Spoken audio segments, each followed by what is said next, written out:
E aí, já pensou em ganhar muito dinheiro com um canal de corte igual esse daqui que você está assistindo? No primeiro link da descrição temos um aulão para você que quer começar um canal de cortes e faturar muito aqui na internet. Também teremos planilhas que irão te ajudar na hora de organizar a produção do seu canal. Tá esperando o quê? E a gente pode começar, inclusive, falando o que são os arquétipos. Vamos lá, tem muitas abordagens, né? Se você jogar no YouTube, vai ter gente falando de arquétipos de, sei lá, teve um tempo que tava bombando o TikTok arquétipo da Cleópatra, umas coisas assim que eu não sei do que se trata. Esse tipo de arquétipo... freestyle. Do golfinho, né? Agora do golfinho. Do golfinho? Isso eu realmente não entendo. Não sei mesmo do que se trata.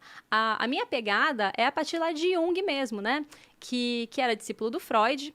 E aí, quando ele começou a estudar o inconsciente, seguindo lá, né, a linha do Freud, ele quis expandir para além do inconsciente individual, pensar o inconsciente coletivo também. Freud ficou putíssimo, porque tipo, não vai desvirtuar aqui a minha psicanálise, eles brigaram, não vou trazer essa história para cá, dos bastidores, mas o grande lance foi que o Jung teve uma percepção, principalmente quando ele foi para o Oriente, começou a pesquisar as coisas de lá, ele tinha uma coisa com misticismos e tal, mas ele começou a perceber que em qualquer civilização, em qualquer tribo, em qualquer época, em qualquer tempo, existem algumas figuras básicas, ou melhor, figuras primordiais, né, imagens primordiais que estariam presentes em todas as sociedades, assim. Então, sempre vai ter a figura de uma mãe.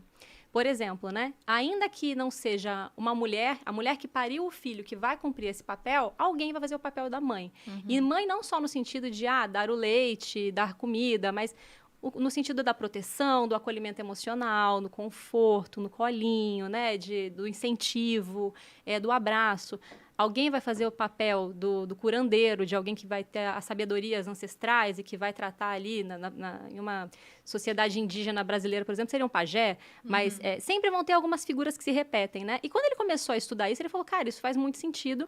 E aí ele desenvolveu toda uma teoria ao redor dos arquétipos, que não são apenas esses que a gente trabalha no marketing, porque aí, lá nos anos 60, 70, se eu não me engano, veio a pesquisa, né, sobre os arquétipos aplicados ao marketing e se pensaram 12, para a gente facilitar e pensar isso dentro do contexto de publicidade e propaganda. Mas o Jung não, o Jung pensou em diversos arquétipos, são vários, dezenas. E aí, por fim, qual é a minha pegada nisso, né? Realmente pensar nessa aplicação dos arquétipos para o marketing, porque se são imagens primordiais, são imagens que o nosso inconsciente identifica com muita facilidade, eu não preciso, por exemplo, ficar falando que o Bruno é um cara que, por exemplo, representa, apesar de trabalhar com finanças e num ambiente que talvez seria muito óbvio ele estar com carrão e tipo um rapper, né? Imagina, Bruno. Um rapper da finança. Cifrão, uma ostentação pesada. Sim. E tal. Ele cumpre um outro papel. E você vê isso pela apresentação pessoal dele, né? Você vê que é o que a gente chamaria nos arquétipos de um cara comum. Traz um tipo de público muito específico sem ele ter que ficar explicando o porquê da não ostentação, o porquê de ter uma outra relação com o dinheiro, porque fala direto com o nosso inconsciente, né? Então, essa é a minha ideia quando eu penso em arquétipos, é trazer essas imagens primordiais para facilitar a nossa comunicação sem que a gente precise falar muito só com a nossa imagem, já para passar uma imagem, passar a imagem não, né? Com a nossa imagem, a gente já dizer aquilo que a gente quer dizer, mesmo sem as palavras. Eu sou totalmente contra a ostentação. Rael, liga um pouco mais o ar aí, porque tô suando um pouco. Mas, de fato, você falou dos arquétipos, a gente vai abordar esses arquétipos aqui, mas eu acho que eu misturo bem isso aí, modéstia à parte. Porque a Valesca falou do cara comum. De fato, tô vestido com roupas comuns, de muito bom gosto. Ousado. É da MAP, né? Da marca da minha esposa. Mas no Instagram, por exemplo, eu puxo para um arquétipo, no YouTube para outro, no podcast para outro. Então, lá no Instagram, eu acho que eu represento muito o arquétipo do sábio, por exemplo. Eu ia dizer isso. Apesar de não externalizar isso em roupas, porque é difícil, né? Como você vai... Porque a gente tá falando aqui de uma imagem que passa. Eu não sei tipo muito um estereótipo, podemos falar assim. É um estereótipo. Assim. E a gente até pode diferenciar. Mas lá é do sábio. Aí você chega no OnlyFans, já é o do amante. Eu consigo fazer a transição muito bem feita. Ó. Tô aqui falando com a Valesca. É o sábio. De repente vai lá pro OnlyFans, amante. Entendeu? Sou muito bom nisso. Como é besta, meu Deus do céu. Mas exatamente isso, né? A gente tem como trabalhar os nossos posicionamentos e de acordo com a comunicação de cada rede, né? Isso é muito legal. Então, por exemplo, você fala do sábio, é uma caracterização talvez um pouco diferente. A gente vê algumas pessoas na internet, né, que tem aquela coisa de um fundo meio preto e um cabelo meio misterioso e tal, mas ainda assim você consegue colocar para fora quando você cita a Sêneca 300 vezes por minuto, né? Então, eu acho que e são coisas que não precisa explicar para a audiência, né? Esse papel está sendo cumprido. O que é o bacana, né? Eu vejo nisso. Quando você está na internet, principalmente vai fazer um anúncio, um público frio que não nos conhece, são segundos. Exato. Então, você não vai conseguir falar nem de Sêneca, nem de nada. Então, é a sua imagem que vai falar por você. Ela vai atrair esse público, né? O seu público-alvo, aquilo que você quer. E aí, o que não rola e que eu vejo que tem sido muito feito é você criar personagens. O Bruno falou, eu transito muito bem em todos eles. E isso é muito bacana. Eu falo que você pode pegar o que faz sentido para você e o que faz sentido para o outro. Porque as pessoas falam assim, não, eu não tenho nada a ver com o arquétipo do mago, por exemplo. Mas não é só sobre você, é sobre a percepção do outro a seu respeito. Quem você quer atingir? O que é o arquétipo do mago? Explica pra gente. Então, o arquétipo do mago, ele tem esse lado de mistério que a Val falou. Então, já são pessoas que colocam, às vezes, uma luz meio roxa, assim, no ambiente, faz um ar de mistério na fala. A fala em si, ela é mais pausada. Ele tem a intenção, ele quer conduzir você ao seu propósito, aquilo que você nasceu, sabe? Então, assim, só que são segundos para você fazer isso. E aí, a pessoa começa a criar um personagem e começa a limitar a comunicação dela e ela começa a usar sempre as mesmas coisas. E aí fica com cara de mesmice e eu não causo impacto. Se você quer causar um impacto, isso tem que ser todos os dias para sua audiência. Se você, não, eu vou determinar 3 paletas, 3 cores aqui para mim, porque tem a ver com a minha comunicação. E aí, no começo, é muito legal e funciona muito bem. Mas, com o passar dos dias, a pessoa... Gente, parece um déjà vu.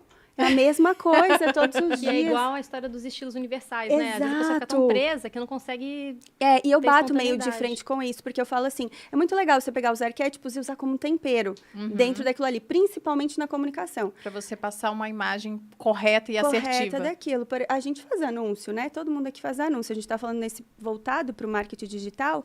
E o anúncio eu acho muito bacana você usar para fazer quebras, para chamar atenção. Quem já viu aí o meu anúncio, né? Estalando dedinho. Isso é muito... A gente usou ali já um arquétipo que é o do... Me ajuda aí, do rebelde. Usamos do rebelde, porque há uma ruptura, uma quebra de padrões ali. Você está toda arrumadinha, de repente você está toda descabelada, zoada e volta arrumadinha. Causa um impacto, mas toda a minha comunicação e a minha vestimenta não tem nada a ver com rebelde. Você não vai me ver lá muito rockstyle no negócio, falando, uhul, vamos mudar o seu capital visual. Então, é mais nesse sentido, você usar também para a comunicação, pensar nisso do arquétipo para um anúncio, nessa energia. Eu acho bacana você usar isso para energia. Mas, na parte da vestimenta, você pegar como tempero. O que faz sentido para mim? O que faz sentido para a minha audiência? E nisso, eu poder transitar entre eles, né? E, principalmente, pensar nisso. Como eu vou causar uma primeira impressão de impacto? Como eu vou comunicar sem falar nada, como a Val falou, né? Então, é muito isso. Amor, fala aí os 12 arquétipos que você tem ele na verdade, eu ia pedir aqui, eu quero que a gente fale sobre os 12, mas enquanto ia fazer uma pergunta, Rael, você consegue colocar na tela aquela foto minha da Finclass, da reserva de valor, que eu tô sentado numa cadeira? Pensando nisso de arquétipos, de como passar uma imagem, aliás, como passar uma mensagem com apenas uma imagem, dessa questão de, olha, aqui o Bruno ele tá claramente no aspecto, por exemplo, do governante, no arquétipo do governante. Sim, então vamos falar todos os arquétipos principais, que são 12, né, que vocês 12. Falaram, para o pessoal se situar, quem nunca ouviu falar disso e entender mais. Sim, vocês querem começar? Você é bom de memória, amor. Ah, você está dando pra grávida. Não, é bom de memória, mas tá na parede aqui ao vivo. Pra grávida ao vivo. Aí, vai, rápido, a grávida. Mas, ó, o que eu queria mostrar, ó, ali. Isso aqui a gente buscou o arquétipo do governante. E aí, quando você pensa em alguém que governa, por exemplo, eu gosto muito de mitologia. Assista a Finclass daquela. Assine a Finclass. Assista a Finclass. Eu gosto muito de mitologia. E se a gente pensa na figura dos deuses maiores em cada panteão, você vai lembrar da mitologia grega, é Zeus. É um homem de meia idade, já com a barba grisalha, branca. Aí você vai pra mitologia nórdica, é Odin. É o mesmo retrato. Exatamente a mesma coisa. Só tira ali a questão de que ele não tem um olho, porque ele abriu mão de um olho para ter o conhecimento. É uma coisa bem interessante. Ele fica sentado num trono onde ele consegue ver o mundo todo. Aí você vai pro cristianismo, não tem representações de Deus assim comuns, mas você tem o Teto da Sistina. É o quê? É um homem forte, tocando ali a mão do Adão, E lá você vê cabelos e barba já grisalhos. Então até brinquei outro dia, nasceu um pelo grisalho na minha barba. Eu falei, agora o viver de renda custa 5 mil reais. Porque na hora você consegue passar... Né? O OnlyFans já vai diminuindo de valor, né? É um trade-off, né? É um trade-off, realmente acontece isso. Há controvérsias, porque dizem que o homem envelhece cada vez melhor. Então a gente Depende tá nessa da parte, dúvida né, aí. amiga? Não sei. Acho que é um limite, eu não né? vou me... Eu acho que é melhor eu não comentar sobre este assunto não entrar especial, já que o OnlyFans é tudo uma mentira, né? Só pra deixar bem claro. Não, não é, tudo... já vi lá. A Thalita não tá entendendo nada, porque ela tá conhecendo a gente agora, e o Bruno sempre faz essa piada, a audiência, eu espero que Não, mas esteja tem atendendo. vocês usam outro codinome, mas eu já vi, assino, inclusive. Mas, ó, o OnlyFans realmente, ele não tá à venda agora, ele existe, tá? Vocês podem procurar. Não existe não, Bolinha. Não, tô criando uma base de conteúdo, Não, eu acho com justo, certeza, alguém né? já criou algum. De tanto que eu falo isso, se você procurar no OnlyFans Bruno Perini, já Então, vai ter ganhando alguma dinheiro coisa às lá. nossas custas, Já vai ter alguma certamente. coisa lá. Mas o ponto é que Volta na ao tema. Finclass, como a Malu falou, a gente criou um cupom ontem, devido ao aproveita, episódio então. com o João Dória. O episódio, inclusive, ele foi ao ar em torno de 9 e pouca da noite. Tá com quase 50 mil views. Assistam lá. É de uma série que a gente começou nova, onde vamos chamar todos os políticos. E eles também, mesmo não querendo, tentam, ou querendo, né, invocar um arquétipo. Né? Eles certamente pensam nisso. É que mesmo as pessoas que não conhecem os arquétipos, você consegue enquadrá-los lá dentro. Sim, eu Porque é algo mesma que- tenho vários arquétipos que eu assumo e que antes de saber sobre o assunto, Você eu já já- assumia. Mas É algo que isso- existe antes de alguém decodificar aquilo, entendeu? Esse Mas é o é ponto. Porque é, que a muito gente- cerebral. Todas as formas, cores, gestos, todo esse cenário causa sensações, né? Sim. É Então, que o marketing político veio antes até. eu acho se que é um dos utilizou primeiros, desses símbolos antes da publicidade da propaganda, né? Se não existisse uma palavra pra cor azul, ela não existiria? Claro que existiria, a gente só Então- chamaria ela de outro nome. É igual, por Ou sem exemplo, nenhuma. aquela qualidade que o Nassim Taleb colocou da antifragilidade. Que ele diz que, olha, frágil é aquilo que se quebra com o choque. E o pessoal falava, qual é o contrário de frágil? Aquilo que é resistente. Eu falava, não, isso é o meio do caminho. Se frágil é aquilo que se quebra com o choque, resistente é o que resiste ao choque, tem que estar algo que se beneficie do choque. Ele inventou o termo antifrágil.